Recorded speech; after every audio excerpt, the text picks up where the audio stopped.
Hello everyone, welcome to Hindi Sahayak. ഇന്ന് നമ്മൾ പഠിക്കാൻ പോകുന്നത് 9th സ്റ്റാൻഡേർഡിലെ യൂണിറ്റ് 5th ആണ് നമ്മൾ പഠിക്കാൻ പോകുന്നത്. യൂണിറ്റ് 5ൽ നമുക്കൊരു യൂണിറ്റ് ഇൻട്രൊഡക്ഷൻ ആയിട്ട് കുല ആസ്മാൻ എന്ന നമുക്കൊരു ഫസ്റ്റ് പോർഷൻ നമുക്ക് കാണാൻ സാധിക്കും. ഇവിടെ നമ്മൾ നോക്കുന്ന സമയത്ത് നമുക്ക് കാണാം ഈ ഒരു കുല ആസ്മാൻ എന്ന് പറയുന്ന ഈ ഒരു പോർഷനിൽ ഒരു കുട്ടി നിൽക്കുന്നുണ്ട്. കുറച്ച് പേര്, ഒരു കുട്ടി ഫ്രണ്ടിൽ നിൽക്കുന്നുണ്ട്, ചുറ്റിലും കുറച്ച് ഫ്രണ്ട്സ് നിൽക്കുന്നുണ്ട്, കുറച്ച് കുട്ടികൾ നിൽക്കുന്നുണ്ട്. അതിൽ നമുക്ക് ആദ്യം തന്നെ ഒരു ബോക്സ് കൊടുത്തിട്ടുണ്ട്. ഈ ഒരു ബോക്സിൽ എബ്രഹാം ലിങ്കൺ പറഞ്ഞ ഒരു കോട്ടാണ് നമുക്ക് അവിടെ പഠിക്കാനുള്ളത്. അവിടെ നോക്കൂ, എല്ലാവരും ഇവിടെ നോക്കൂ. ജോ ലോഗ് ദൂസറോം കോ ആസാദി നഹി ദേത്തെ ഉന്നെ ഖുദ് ഭി ഇസ്കാ ഹക്ക് നഹി ഹോഗ. എബ്രഹാം ലിങ്കൺ പറഞ്ഞതാണ്. എന്താ പറഞ്ഞതെന്ന് വെച്ചാൽ ജോ ലോഗ് ദൂസറോം കോ ആസാദി നഹി ദേത്തെ, അതായത് മറ്റുള്ളവർക്ക് സ്വാതന്ത്ര്യം, അതായത് ആസാദി എന്ന് പറഞ്ഞാൽ സ്വാതന്ത്ര്യം അഥവാ ഇൻഡിപെൻഡൻസ്, നഹി ദേത്തെ നൽകാത്തവർക്ക്, ഉന്നെ ഖുദ് ഭി ഇസ്കാ ഹക്ക് നഹി ഹോഗ, സ്വയം അതിനുള്ള അവകാശം ഉണ്ടാകില്ല.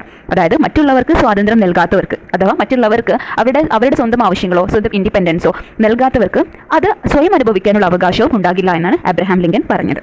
നമുക്ക് അതിൻ്റെ താഴെയായിട്ട് നമുക്ക് കാണാൻ സാധിക്കും. ഇവിടെ നിങ്ങൾക്ക് കാണാം, ദേക്കോ ബച്ചേ ക്യാ കർത്തേ ഹെ. നോക്കൂ, ഇവിടെ കുട്ടികൾ എന്താ ചെയ്യുന്നതെന്ന് നോക്കൂ. അപ്പോൾ നമുക്കിവിടെ കാണാൻ പറ്റും, ഒരു ഗ്രൂപ്പ് ഓഫ് കുട്ടികളുണ്ട്. അവരൊരു ഗെയിം കളിച്ചുകൊണ്ടിരിക്കുകയാണ്. അതിൻ്റെ താഴത്തായിട്ട് കാണാം ചലേ ഹംബി കേലി. എന്നിട്ട് പറയാണ്, വരൂ നമുക്കും ഈ ഒരു ഗെയിം കളിക്കാം എന്നാണ് നമ്മളോട് പറയുന്നത്. അപ്പം ഇവിടെ ഈ ഒരു ചാപ്റ്ററിൽ നമ്മൾ ഈ ഒരു യൂണിറ്റിൽ ഒരു ന്യൂ ചാപ്റ്റർ പഠിക്കാൻ പോവുകയാണ്. ചാപ്റ്ററിൻ്റെ പേരാണ് രാജ ഓർ വിദ്രോഹി എന്ന് പറയുന്ന ചാപ്റ്ററാണ് നമ്മൾ പഠിക്കാൻ പോകുന്നത്. ഇതൊരു നാടകമാണ്. ഈ നാടകം എഴുതിയിട്ടുള്ളത് രവീന്ദ്രനാഥ് ടാഗോർ ആണ്. അതിന് ട്രാൻസ്ലേറ്റ് ചെയ്ത ആളാണ് അമർ ഗോസ്വാമി. അനുവാദക് എന്ന് പറഞ്ഞാൽ ട്രാൻസ്ലേറ്റ് ചെയ്ത ആൾ അമർ ഗോസ്വാമിയാണ്. അപ്പോൾ നമ്മൾ നെക്സ്റ്റ് പഠിക്കാൻ പോകുന്നത് രാജ ഓർ വിദ്രോഹി എന്ന് പറഞ്ഞ നാടകമാണ്. ഈ ഒരു നാടകം നിങ്ങൾ ക്ലാസ് റൂമിൽ ഫ്രണ്ട്സുമായിട്ട് ഓരോ ക്യാരക്ടേഴ്സ് ഇതിൽ നിങ്ങൾക്ക് കാണാൻ സാധിക്കും. കുറച്ച് ക്യാരക്ടേഴ്സ് ഉണ്ട്. ഈ ക്യാരക്ടേഴ്സ് നിങ്ങൾ ഫ്രണ്ട്സിൽ ഓരോ ആളുകൾ ഓരോ ക്യാരക്ടറായിട്ട് ഈ ഒരു നാടകം നിങ്ങൾ അവതരിപ്പിച്ചാൽ നിങ്ങൾക്ക് കുറച്ചും കൂടെ ഭംഗിയായിട്ട് കൺസെപ്റ്റ് മനസ്സിലാക്കാനും ഭാഷ ഡെവലപ്പ് ചെയ്യാനും കൂടെ തന്നെ നിങ്ങൾക്ക് വളരെ രസകരമായൊരു ഗെയിം അല്ലെങ്കിൽ ഒരു പ്ലേ പോലെ നിങ്ങൾക്ക് ഈ ഒരു നാടകം നിങ്ങൾക്ക് പ്ലേ ചെയ്യാവുന്നതാണ്. അപ്പോൾ നമുക്ക് ഈ ഒരു ചാപ്റ്ററിലോട്ട് പോവാം. രാജ ഓർ വിദ്രോഹി എഴുതിയത് രവീന്ദ്രനാഥ് ടാഗോർ, നാടകമാണ് and translated by Amar Goswami. Rabindranath Tagore നമുക്ക് ഇവിടെ കാണാൻ സാധിക്കും. അപ്പോൾ രവീന്ദ്രനാഥ് ടാഗോർ का जन्म നമുക്ക് ഇവിടെ നോക്കി നിങ്ങൾക്ക് ശ്രദ്ധിച്ച് നോക്കൂ. രവീന്ദ്രനാഥ് ടാഗോർ का जन्म कोलकाता में हुआ. रविंद्रनाथ ടാഗോർ ജനിച്ചത് കൊൽക്കത്തയിലാണ്. बचपन से ही कविता, छंद और भाषा में उनकी अद्भुत प्रतिभा आभास लोगों को मिलने लगा था. കുട്ടിക്കാലം മുതൽക്ക് അദ്ദേഹം കവിത, ചന്ദ് എന്ന് പറയുമ്പോൾ നമ്മുടെ വൃത്തം, ഭാഷ എന്നിവയിൽ അദ്ദേഹത്തിന്റെ വിസ്മയകരമായ പ്രതിഭ ആളുകൾക്ക് മനസ്സിലാക്കാൻ തുടങ്ങി. പിന്നീട് ടാഗോർ ने अपने जीवन काल में कई उपन्यास, निबंध, लघु कथाएं, यात्रावृत्त, नाटक और सहस्र गानों में लिखे हैं. അദ്ദേഹം അതിനുശേഷം തന്നെ ടാഗോർ തന്റെ കാലത്ത് ധാരാളം നോവലുകൾ, ലേഖനങ്ങൾ, ചെറുകഥകൾ, യാത്രാ വിവരണങ്ങൾ, നാടകങ്ങൾ, ആയിരക്കണക്കിന് പാട്ടുകളും എഴുതിയിട്ടുണ്ട്. കൂടാതെ ഗീതാഞ്ജലി ഉൻകി ബഹുചർച്ചിത് രചന ഹെ.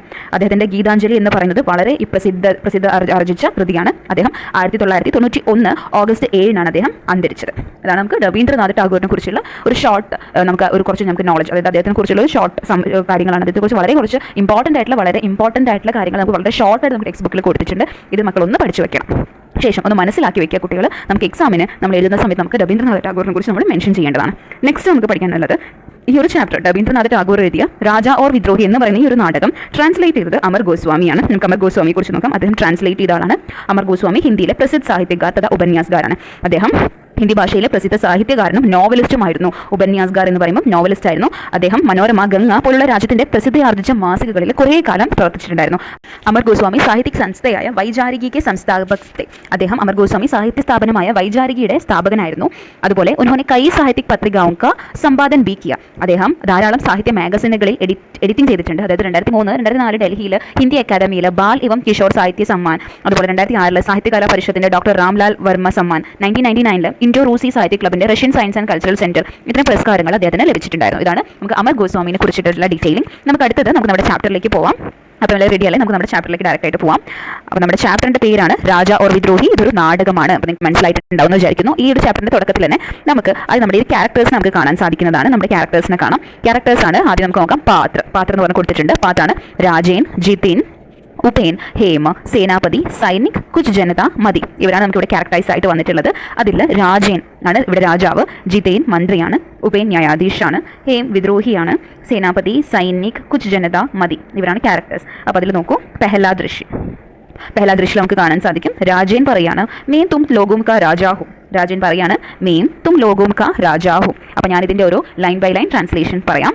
അപ്പോൾ രാജൻ പറഞ്ഞു, മേ തും ലോഗും കാ രാജാഹും, ഞാൻ നിങ്ങളുടെ രാജാവാണെന്നാണ് രാജൻ പറയുന്നത്. അപ്പോൾ ഹേം പറയാണ്, തും രാജ മഗർ ക്യൂം, നിങ്ങൾ രാജാവോ, അതിനെന്താ എന്ന് ചോദിച്ചു. അപ്പോൾ രാജൻ പറഞ്ഞു ക്യോംകി മേ തും സബ്സെ ബഡാഹും, കാരണം ഞാൻ എല്ലാവരെക്കാളും വലിയവനാണ്. ക്യോംകി മേ തുംസെ ബഡാഹും എന്ന് പറഞ്ഞത് ഞാൻ നിങ്ങൾ എല്ലാവരെക്കാളും വലിയവനാണെന്ന് പറഞ്ഞു. അപ്പോൾ ഹേം പറയാണ് മഗർ സിർഫ് ഇസി ബാത് സേ സാബിത് നഹി ഹോതാ കി തും സബ്സെ ബൽവാൻ ഭീ ഹോ, നിങ്ങൾ എല്ലാവരെക്കാളും, അതാ പറയുന്നത് നിങ്ങൾ എല്ലാവരെക്കാളും ശക്തനാണെന്നോ ഇതുകൊണ്ട് മാത്രം തെളിയിക്കുവാൻ പറ്റുകയില്ല എന്നാണ് ആര് പറയുന്നത്? ഹേമ പറയുന്നത്. അതിന്റെ താഴെ രാജൻ പറയാണ് ക്യാ മേരി താക്കത്ത് സബ്സെ ജ്യാദാ നഹി ഹേ ചലോ ലഡ്ലേ. അപ്പോൾ രാജൻ പറഞ്ഞു എനിക്ക് നിങ്ങളെക്കാൾ ശക്തിയില്ലേ, വരൂ നമുക്ക് പോരാടാം എന്ന് ആര് പറഞ്ഞു? രാജൻ പറഞ്ഞു. അപ്പോൾ ഹേം പറഞ്ഞു ടീക്ക് ഹേ, ഓക്കെ ശരി നമുക്ക് പോരാടാം. അപ്പോൾ രാജൻ പറഞ്ഞു മേ തുമ്ഹാര ജബഡ തോട് ദൂങ്ക. അപ്പോൾ രാജൻ എന്താ പറഞ്ഞത്? ഞാൻ നിങ്ങളുടെ താടിയല്ലേ പൊട്ടിക്കൂ എന്ന് പറഞ്ഞു. അപ്പോൾ ഹേം പറഞ്ഞു തുമാരി നാക്ക് കാ ബുർദ ബനാ ദൂങ്ക. അപ്പം എന്താണ് ഹേം പറഞ്ഞത്? ഞാൻ നിങ്ങളുടെ മൂക്ക് തകർക്കും. നാക്ക് എന്ന് പറഞ്ഞാൽ മൂക്കാണ്. ബുർദ ബനാ ദൂങ്ക, എന്താ പറഞ്ഞാൽ മൂക്ക് തകർക്കും എന്ന് പറഞ്ഞു. മൂക്ക് തകർക്കും എന്ന് പറഞ്ഞു. അപ്പോഴെന്താണ് നമ്മുടെ രാജൻ പറഞ്ഞതെന്നറിയോ? രാജൻ പറഞ്ഞു തുമാരി ബത്തീസി തോട് ദൂങ്ക. എന്താ ചെയ്യുക? നിന്റെ ബത്തീസി എന്ന് പറഞ്ഞാൽ നിന്റെ 32 പല്ലും ഞാൻ അടിച്ചു കൊഴിക്കൂ എന്ന് പറഞ്ഞു. അപ്പം മതി കാ പ്രവേശ്. അപ്പോഴാണ് ആര് വരുന്നത്? മതി വരുന്നത്. മതി വന്നു. അപ്പം മതി പറയാണ് അരേ യേ ക്യാ, എന്താ പറഞ്ഞത്? ഓ ഇതെന്താ? ഓ അരേ ഓ യേ ക്യാ, അതെന്താണ്? തും ലോഗ് ഇസ് തരഹ് ജഗഡ ക്യോ കർ രഹേ ഹേ, ഇതെന്താ നിങ്ങൾ ഇങ്ങനെ വഴക്ക് കൂടുന്നത് എന്ന് ചോദിച്ചു. ജഗഡ എന്ന് പറഞ്ഞാൽ അടി കൂടുക, വഴക്ക് കൂടുക. അപ്പോൾ ഹേം പറഞ്ഞു രാജൻ കെഹത്താ ഹേ വ രാജാ ബനേഗ. അപ്പോൾ രാജൻ പറയുന്നത് അദ്ദേഹം രാജാവാണെന്ന്, രാജാവാകുന്നാണ് പറയുന്നതെന്ന് പറഞ്ഞു. അദ്ദേഹം സ്വയം എല്ലാവരെക്കാളും ശക്തിയുള്ളവനാണെന്ന് കരുതുന്നു. എന്നിട്ട് എന്താ പറഞ്ഞത്? വ ഖുദ് കോ സബ്സെ ബൽവാൻ മാൻതാ ഹേ, എന്താണ് അവൻ സ്വയം എല്ലാവരെക്കാളും ശക്തിയുള്ളവനാണെന്ന് കരുതുന്നു. മഗർ മേ ഏസാ നഹി സമജ്ത, പക്ഷെ എനിക്ക് അങ്ങനെ തോന്നുന്നില്ല എന്ന് ആര് പറഞ്ഞു? ഹേമ പറഞ്ഞു. അപ്പം മതി പറയാണ് യേ സിർഫ് ഖേൽ ഹേ, ഇത് കളി മാത്രമല്ല, ഇത് വെറും ഒരു കളിയല്ലേ, ഒരു ഗെയിം അല്ലേ. എന്നിട്ടോ രാജൻ കെ രാജാ ബന്നെ മേ ഹർജ് ക്യാ ഹേ, രാജൻ രാജാവാകുന്നതിൽ എന്താ ആപത്തുള്ളത്, എന്ത് പ്രശ്നമാണുള്ളതെന്ന് ചോദിച്ചു. ബാദമേ തുമ്ഹാരി ബി രാജാ ബന്നേക്ക് ബാരി ആയേഗി, പിന്നീട് നിങ്ങൾക്കും രാജാവാകാനുള്ള അവസരം വരും. ജയ് മഹാരാജ രാജേന്ദ്ര കി ജയ് എന്ന് പറഞ്ഞു. എന്നിട്ട് എന്താ പറഞ്ഞത്? ജയ് മഹാരാജ രാജേന്ദ്ര ജയിക്കട്ടെ എന്ന് പറഞ്ഞു. എന്നിട്ട് അവൾ പറയാണ് അബ് ബതായേ അബ് മന്ത്രി കിസെ ബനാ രഹേ ഹേ, എന്താ ചോദിച്ചു? പറയൂ താങ്കൾ ആരെയാണ് മന്ത്രിയാക്കുന്നത് എന്ന് ചോദിച്ചു. നമുക്ക് നെക്സ്റ്റ് പേജിലോട്ട് പോവാം. പേജ് നമ്പർ 81 നിങ്ങൾക്ക് കാണാൻ സാധിക്കും. ഇത് കുറച്ച് കുട്ടികളുണ്ട്, ചിത്രം നോക്കാം. നമുക്ക് നെക്സ്റ്റ് സെന്റൻസിലോട്ട് പോവാം. രാജൻ പറയാണ് ജിതേൻ കോ മേ മന്ത്രി ബനാവുക. എന്താ പറഞ്ഞത്? ജിതേനിനെ ഞാൻ എൻ്റെ മന്ത്രിയാക്കും എന്ന് പറഞ്ഞു. അപ്പോൾ മതി ചോദിച്ചു ഓർ സേനാപതി, അപ്പോൾ സേനാപതി ആരെയാക്കും? അപ്പോൾ രാജ്യം പറഞ്ഞു തും ബനേഗ, നീ ആകും. അപ്പോൾ മന്ത്രി പറഞ്ഞു ഓർ ന്യായാധീഷ് കോനി ബനേഗ, അപ്പോൾ ജഡ്ജി ആരാകും എന്ന് ചോദിച്ചു. അപ്പോൾ രാജ്യം പറഞ്ഞു അതിനായി നമ്മുടെ ഉബേനുണ്ട്. എന്താ പറഞ്ഞത്? ഓർ ഇസ്കേലിയെ അപ്പന ഉബേൻ ഹേ, നമ്മുടെ ഉബേൻ ആരായിക്കോളും? ഉബേൻ ആരാകും എന്നാ പറഞ്ഞത്? ആ ഉബേന് ന്യായാധീശാവും എന്ന് പറഞ്ഞു.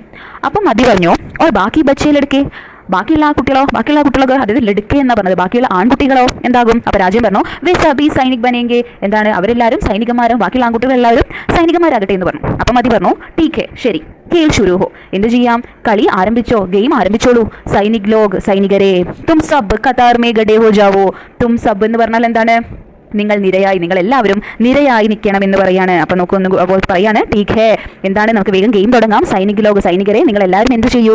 വേഗം തന്നെ ഒരു കതാർ മേ ഗഡേ ഹോ ജാവോ. കതാർ എന്ന് പറഞ്ഞാൽ നിങ്ങളെല്ലാവരും വേഗം തന്നെ ഒരു ക്യൂവിൽ നിൽക്കൂ. എന്നിട്ടോ മഹാരാജക്കോ സലാം കരോ, എന്ത് ചെയ്യണം? മഹാരാജാവിനെ സല്യൂട്ട് ചെയ്യൂ. എന്നിട്ട് പറയണം മഹാരാജ രാജേന്ദ്ര കി ജയ് ഹോ. എന്നിട്ട് എന്താ പറയേണ്ടത്? മഹാരാജാവ് രാജേന്ദ്ര കി ജയ് എന്ന് നിങ്ങൾ പറയൂ എന്നാണ് ആര് പറയുന്നത്?